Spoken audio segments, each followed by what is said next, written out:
Bismillahirrahmanirrahim. Assalamualaikum warahmatullahi taala wabarakatuh dan selamat pagi semua. Selamat Assalamualaikum. pagi. Selamat pagi. Okey, Waalaikumsalam warahmatullahi wabarakatuh. apa khabar anda semua? Sihat hari ni? Sehat, sir. Sihat, sir. Okey, so sebelum saya mula kelas saya nak cek kedatangan dululah. Dahiyah Husna ada?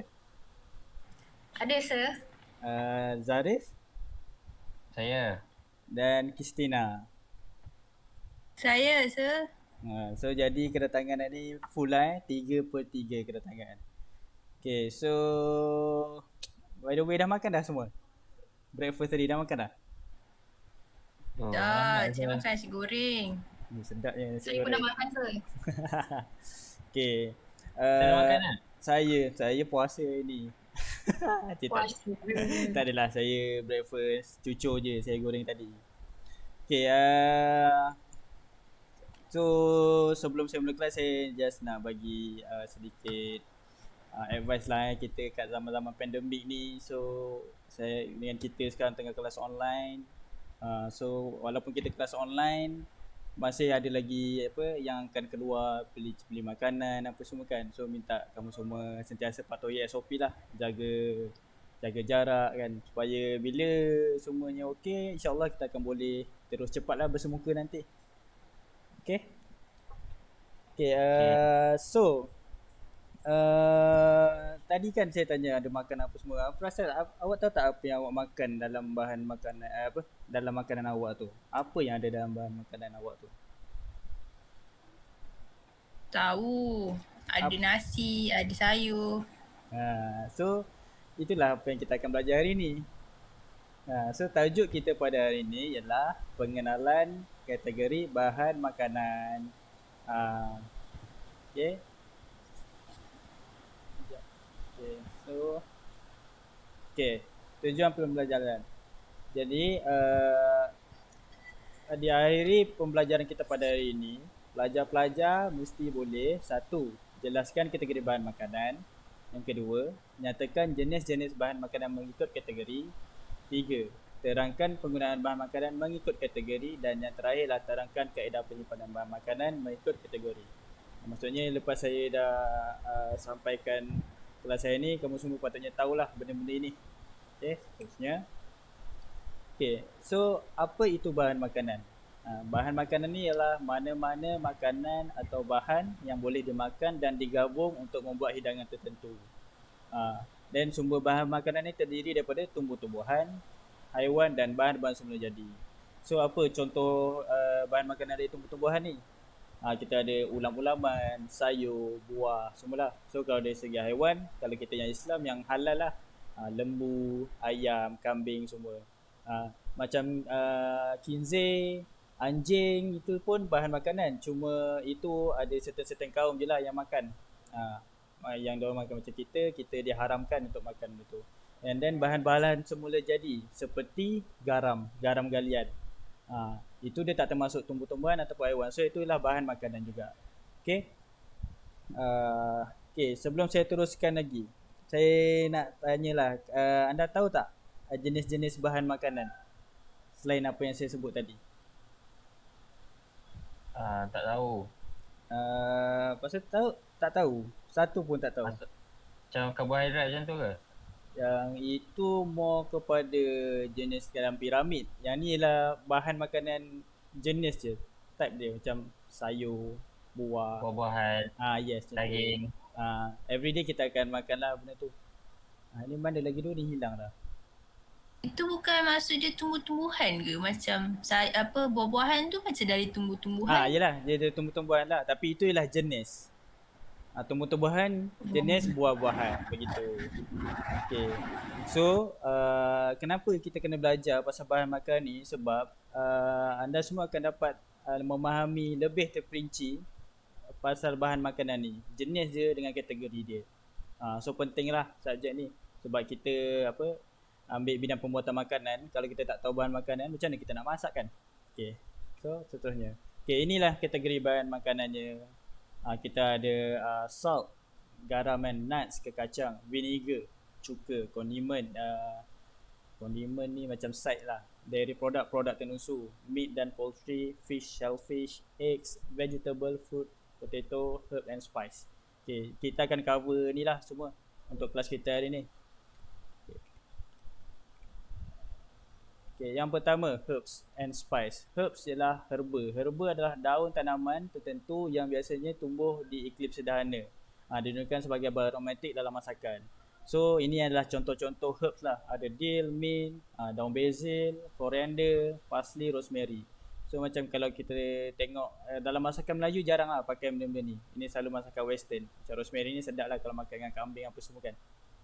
Okay, seterusnya adalah spice. Spice adalah rempah-rempah, rempah ratus.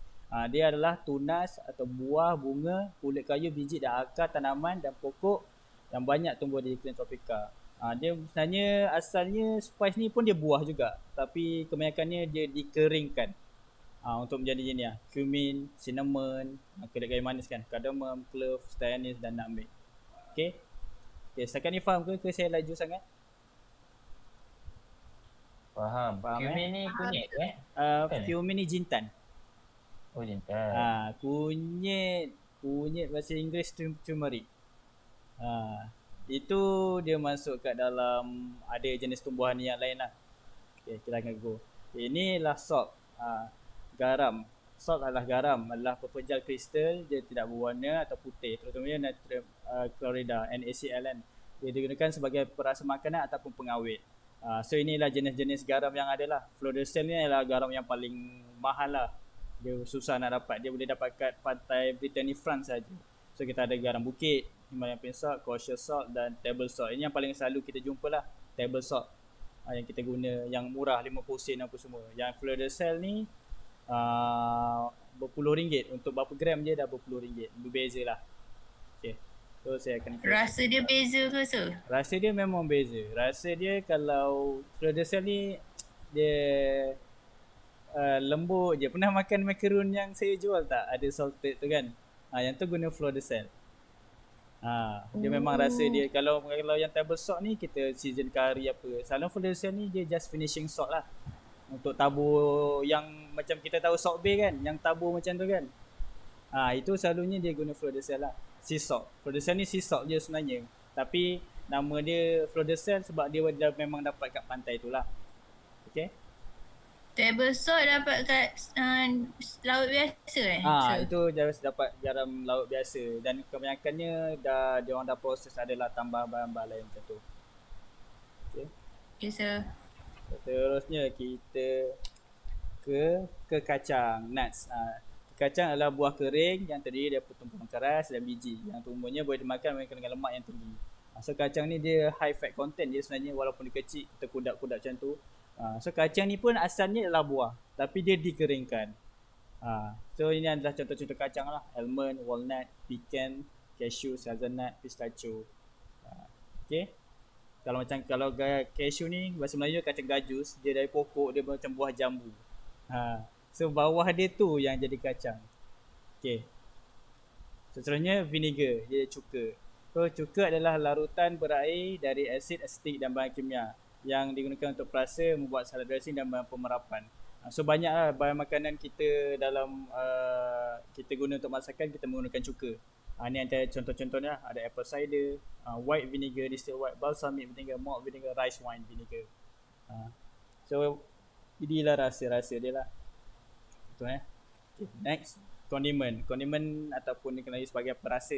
Ia adalah rempah, sos atau penyediaan yang ditambahkan ke makanan setelah dimasak untuk memberikan rasa tertentu ataupun nak elevatekan rasa tu bagi untuk ataupun nak lengkapkan hidangan, nak bagi komplit. Contohnya soy sauce, mustard, mayo, dia barang-barang tepi and so ada wasabi, marmalik. Marmalik ni dia macam jam.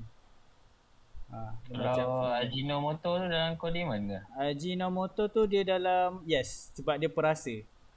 Bukan dalam salt lah. Bukan, sebab Ajinomoto bukan garam. Dia penambah perasa lah. Sebab benda-benda ni pun digunakan untuk dalam masakan juga ataupun digunakan kat side. Okay. Sir, relish tu apa? Relish ni dia dia lebih kurang macam marmalade Cuma selalunya relish ni dalam, kalau awak pernah makan makanan-makanan India kan, ada jelata, acar. Relish ni lah acar. Kalau Melayu kita ada acar kan, dia orang ada relish. Benda yang lebih kurang sama je. Macam kalau Indian dia ada chutney macam tu lah. Dia lah benda yang lebih kurang sama. Okay. Cuma Malik ni mostly dari buah. Yang relish ni boleh dari sayur pun boleh, buah pun boleh. Tomato relish, capsicum relish, macam lah. Okay. Okay, sir. Seterusnya, dairy produk tenusu. Okay, produk tenusu adalah sejenis makanan yang dihasilkan dari susu mamalia. Biasanya lembu, kerbau, kambing, bibir dan unta. So, mana-mana mamalia yang kita dihalalkan untuk minum susunya, datanglah produk tenusu. So, bila keluar je susu tu, first kali akan dapat susu ni lah. Tapi dari susu tu, dia boleh diproses lagi jadi butter, jadi cheese, jadi yogurt, heavy cream, sour cream. Okay, saya nak ujilah kefahaman anda. Anda tahu tak apa beza butter dengan margarine? Nama. Ya, Christina, memanglah nama dia lain. Tapi kenapa ada butter dan margarine? Kenapa tak? Margarine bukan dari tenusu. Ya, betul, Muhammad Zahri. Margarine tu sebenarnya datang dari bahan-bahan kimikal. Dia dari bahan-bahan kimikal. Ya, lemak lah, bahan lemak macam tu. Yang ini ialah organik dari susu. Memang dari krim, bila dia dah apa orang kata, kalau krim tu split dia akan dapatlah butter, dia akan terpisah. Dia ada butter dengan milk. So jadi buttermilk macam tu. Tapi asalnya ialah dari krim. Tapi kalau margarine dia smooth ke, sir? Ada apa? Dia smooth lah butter. Smooth macam mana tu? Smooth like butter. Lagu BTS ke?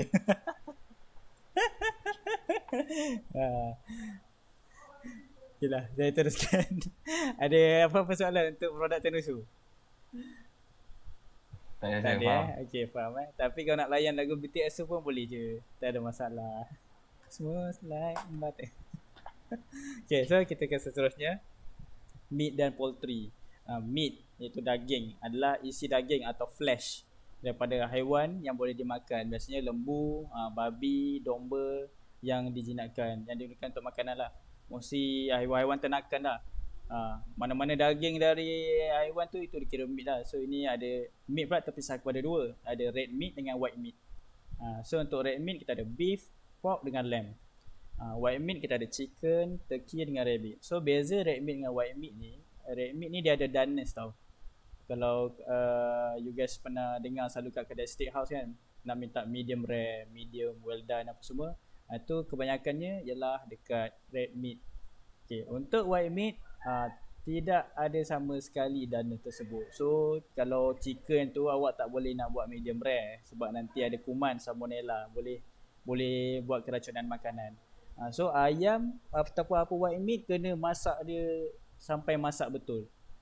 Dia tak boleh macam red meat nak bagi juicy ke apa semua. Jangan. Macam baru ni saya jumpa ada dekat social media, orang tu buat medium rare chicken. Memang kena kecap lah orang tu sebab dia kata kalau nak buat sesuatu pastikan ada ilmu. Janganlah main buat je. Kadang-kadang boleh membahayakan orang lain kan. Kalau orang tu tak tahu dia buat juga, kita terima dosa sekali kan, kita ajar benda yang salah. Okay, seterusnya poultry, unggas, adalah burung peliharaan yang digunakan untuk makanan seperti ayam dan burung. Poultry, ayam tadi white meat, dia termasuk dalam poultry. Okay, dalam poultry kita ada chicken, quail, turkey, duck. Okay, and then ada games. Game ni ialah mostly burung-burung liar. Snipe, partridge ni. Dia kat Malaysia jarang lah kita jumpa. Ini banyak dekat bahagian-bahagian negara yang sejuk dekat Kanada ke, Holland ke, macam tu. Diorang banyak burung-burung yang macam tu. Okay, satu saya nak share, duck ni, dia ni special sikit.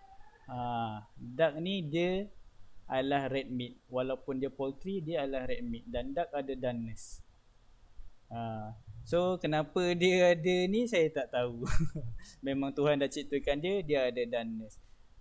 So duck boleh makan nak medium rare boleh, ataupun nak salai macam kita buat apa, itik salai masak lemak cili api kan, sedap kan. Benda macam tu pun tak ada masalah. Okey. Faham setakat ni? Okey. Faham sir. Seterusnya kita pergi ke fish dan shellfish. So, sekejap. Kita tengok saya dah sampai mana ni? Okey. Fish dan shellfish, ikan. Ikanlah haiwan yang mempunyai anggota badan dengan insang dan sirip yang hidup sepenuhnya di dalam air. Isi dagingnya selalu digunakan sebagai bahan makanan lah. Okay, so kita ada jenis round fish, flat fish, terus kita ada wild fish dan farm fish. Wild fish ni yang tangkap kat laut liar. Yang farm fish ni selalu orang kata apa, ikan air tawar tu lah, maksudnya ikan sangkar ada orang bela. Dan ikan pula asalnya ada beza ni lah, round fish dengan flat fish. So kalau round fish ni yang ikan biasa kita tengok lah, selalunya dia bentuk badan dia macam ni. Dia ada tulang kat tengah. Nampak ni tulang, dia badan macam ni. So dia ada dua fillet. So itulah round fish. Kalau flat fish, dia mahal sikit. Dia ada flat dia satu. Dia orang kata ada ikan apa lah, dia macam ikan nabi apa lah macam tu. Mata dia dua-dua belah dekat atas. Dia lebih kurang ni ikan pari ialah flat fish. Mata dia dua-dua kat atas dan isi dia banyak belah atas. Bawah tu ada juga isi tapi Ikan sikit. bawal. Ikan bawal tu dia round fish sebab mata dia kiri kanan. Cuma dia nipis macam tu kan. Okay, salmon apa semua itu ialah round fish lah. Macam kalau flat fish ada halibut, sole, turbo, stingray. Itu flat fish. So banyak lagi dalam ni, dalam kertas penerangan kamu akan ada lagi. Okay, saya cepatkan sikit macam masa dah tak banyak. Okay, dan kita ada kerang, shellfish. Ia untuk hidupan laut selain daripada ikan lah. Dia ada spesies mollusk, crustacean dengan echinoderms. So crustacean ni mostly yang ada kulit-kulit keras. Contohnya ketam, udang lobster, udang kecil ni. And then mollusk ialah yang bertubuh lembut, macam sotong, clam, kepah, kerang, benda-benda tu. Dia bukan ikan, dia ialah shellfish. Yang ni pun shellfish juga tapi dia kategori lain. Yang ni mollusk, yang ni crustacean. Okay, dapat beza yang tu. Okay, ini adalah telur.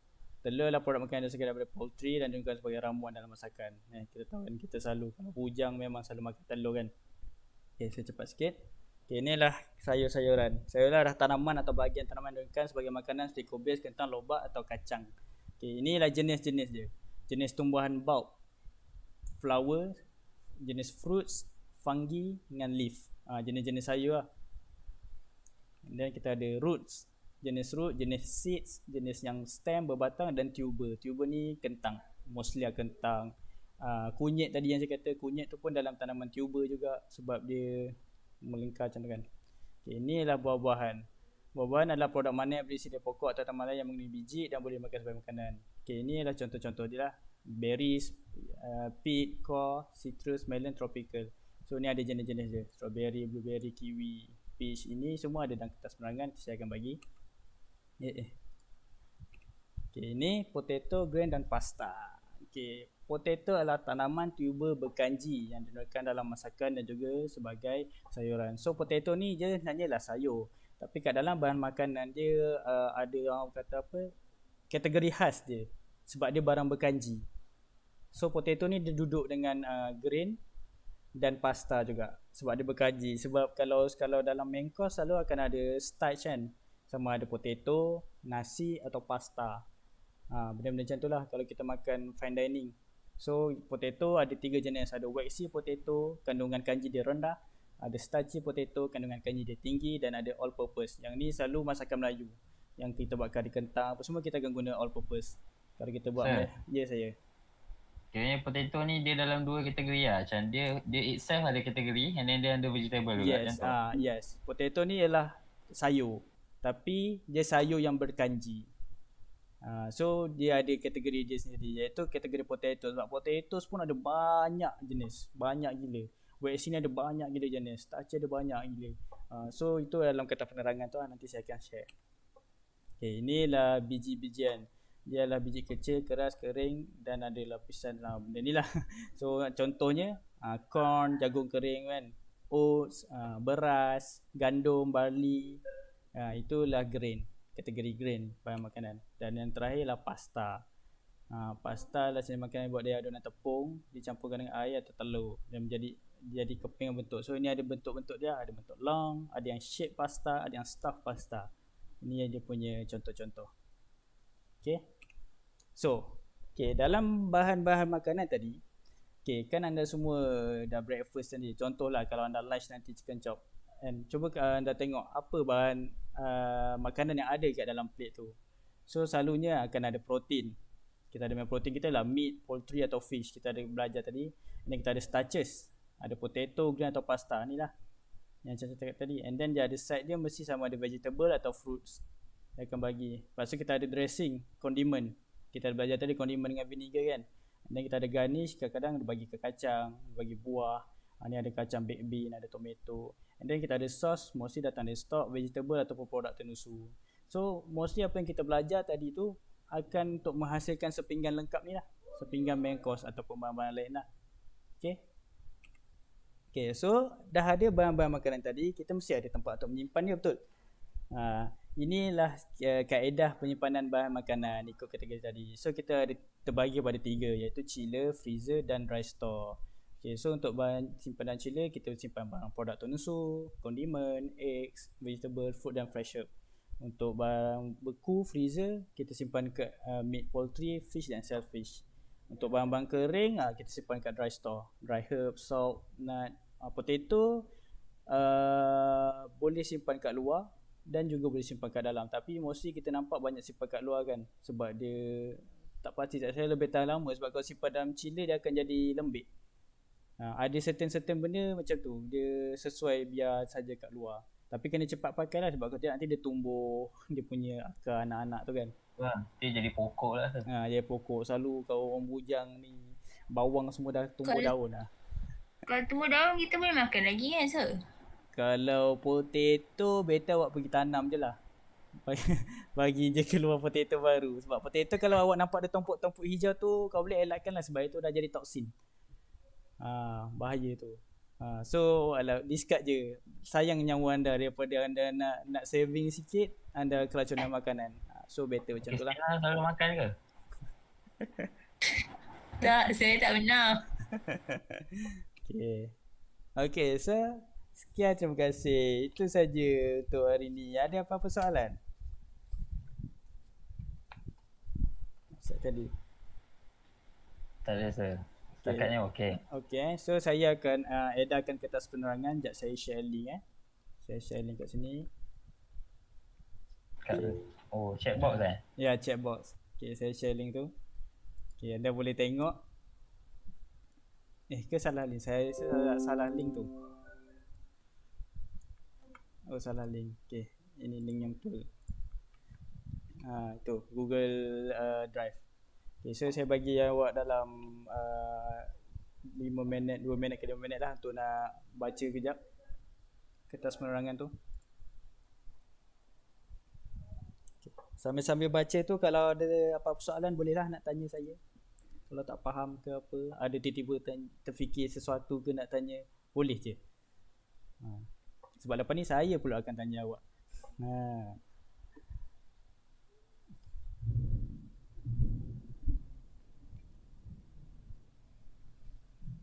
Okay, dah Okay, so tak sampai 5 minit lagi sir. tak ada sebab saya nak cut masa. Sebab saya ada kena kejar masa lah kan. Okay, so saya nak ujilah kefahaman anda tadi dengan kelas kita tadi, sejauh mana yang anda faham. So soalan pertama saya, okay, dalam banyak-banyak bahan makanan kita belajar tadi kan, okay, berikan saya 3 jenis bahan makanan dalam kategori buah-buahan. Ada siapa nak jawab? Volunteer? Saya sir. Boleh Zara, apa dia? 3, saya nak 3 je. Tak ada banyak kan, saya nak 3 je. Citrus. Okay. Melon. Okay. Apa lagi satu sir? Peach Watermelon. Peach, betul. Baru nak minta orang lain tolong. So kita tengok balik slide tadi. Apa watermelon? Mana slide tadi? Okay, so Zarif cakap citrus, peach dengan apa tadi? Melon lah kan? Melon. Watermelon tu ialah contoh dalam kategori melon. Okay Kisina. So dalam melons ada watermelon, honeydew, rock melon. So dia dalam keluarga melons. Okay, tak salah. Cuma dia lebih detail lah. Yang tu general. So bagus untuk Zarif sebab betul. Dan untuk Kisina awak tak salah. Tapi dia awak bagi lebih detail. Saya nak yang atas je. Okay. Tak apa. Jangan risau. Okay. Soalan kedua saya ialah senaraikan kaedah penyimpanan bahan makanan. Saya. Chiller. Saya. Freezer. Sama. Okay, satu. Apa dia? Chiller. Chiller. Freezer. Dry shelf. Dry storage. Lebih kurang lah, dah dekat dah tu. Dry storage. Dry shelf tu kalau kat luar je. Dan nak betul lah tu. Betul tu. Tahniah. Tepuk sikit untuk Christina. Okay, sebab Dahiyah tak berpeluang nak jawab. Boleh saya nak tanya Dahiyah? Okay, boleh ke? Boleh. Okay, dalam chiller dan freezer, kita selalu simpan apa? Kalau chiller macam meat. Okay. Meat, lepas tu fish ataupun shellfish. Itu terbalik tu. Itu disimpan di dalam freezer. Dia sejuk beku. Betul. Tapi kalau awak nak masak, boleh lah awak towing dalam chiller. Tak salah je, kurang tepat. Okay, seterusnya. Untuk chiller yang tu apa je? Chiller macam vegetable, fruits. Okay. Ni dalam slide ni depan awak ni fruits. Okay. Sorry lah. Tak apa. Saya tak marah pun. Okay. So itu saja. Saya nak minta anda semua bersedialah sebab saya nak edarkan kertas tugasan pula. Okay, Sabar, saya soalan sir. apa dia? Okey, kalau kita letak buah-buahan dekat freezer, apa jadi? Kalau letak buah-buahan kat freezer, buah-buahan ni kalau sebelum ni kan awak ada belajar sains kan, kita ada plant cell dengan animal cell. So dalam tumbuh-tumbuhan ni dia ada plant cell tu, so dia ada cell wall. So bila awak simpan dalam freezer, dia punya cell wall tu akan beku lah. So bila beku, and then bila dah lama beku, dia dah introduce more moisture dalam tu. So bila awak bawa keluar, nanti kalau awak perasan, awak punya buah akan jadi apa orang panggil mushy. Dia tak jadi sesegar macam awak baru beli. Dia akan jadi macam apa kalau orang Melayu cakap macam benyek lah macam tu. Macam Lembik? Yes, macam lembik sebab dah ada banyak water content dalam tu. Sebab kita dah freeze kan dia kan. Okay. Faham Tapi kalau kita tak sekejap je okey lah. Sekejap tak apa. Itu dia tak sempat nak beku lagi. Kita just mungkin awak nak makan buah tu sejuk-sejuk kan, baru sedap kan. Awak bagi dia sejuk, lepas tu awak keluarkan. Tapi banyak saya tak kawan saya, diorang sejukkan anggur, diorang bekukan anggur. So diorang makan. So kalau awak tengok ada orang-orang kat bar koktail apa semua, diorang akan bekukan anggur dan anggur tu akan masuk dalam diorang punya alcohol drink lah. Dalam martini ke apa. So dia sejukkan menggunakan buah-buahan. So bila saya tak pernah minum lah. Saya just belajar lah. Saya tak pernah minum. Jangan cuba minum pula. So bila dia akan sejukkan, tapi flavor dia tak lari. So nanti buah tu pun boleh dimakan. Okay. Saya nak edarkan kertas tugasan pula. Saya hantar link Okay. So memandangkan kita ni kelas online, so saya tak adalah nak suruh awak siapkan terus kertas tugasan ni. So saya bagi anda dalam masa before habis waktu office hour lah, before 5 petang nanti awak submit balik, send dalam group. Kertas tugasan ni awak boleh tengok lah kertas penerangan yang saya bagi tadi. Nak berbincang sama sendiri pun tak apa. Itu just sebagai apa orang kata latihan nak tingkatkan kefahaman awak je untuk topik ini. Okay, so saya rasa itu saja. Ada apa-apa nak tanya sebelum saya akhiri kelas saya ni?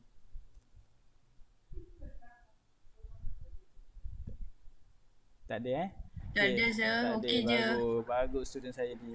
Okay, so hari ni kita dah belajar pasal bahan makanan. So untuk tajuk akan datang, kita akan belajar prinsip penerimaan dan penyimpanan barang makanan. So sebelum kita dah ada bahan makanan tu, dari mana kita dapat kan? Selalunya dari supplier. So macam mana kita nak buat aktiviti penerimaan dan penyimpanan bahan makanan tu pula. Dia lebih detail lah. Okay. So minta bersedialah dengan kelas seterusnya. So kalau tak ada apa-apa lagi, saya rasa itu sahaja kelas kita untuk hari ini. Saya ucap terima kasih banyak-banyak lah kerana bagi fokus dan tumpuan. Dan kelas saya tak main-main sangat, selalunya main-main kan. Dan minta semua jaga diri, jaga SOP, kita jaga kita. Assalamualaikum warahmatullahi taala wabarakatuh. Sekian, terima kasih. Thank you sir. Bisa. Ya. Thank you sir. Bersalah sir.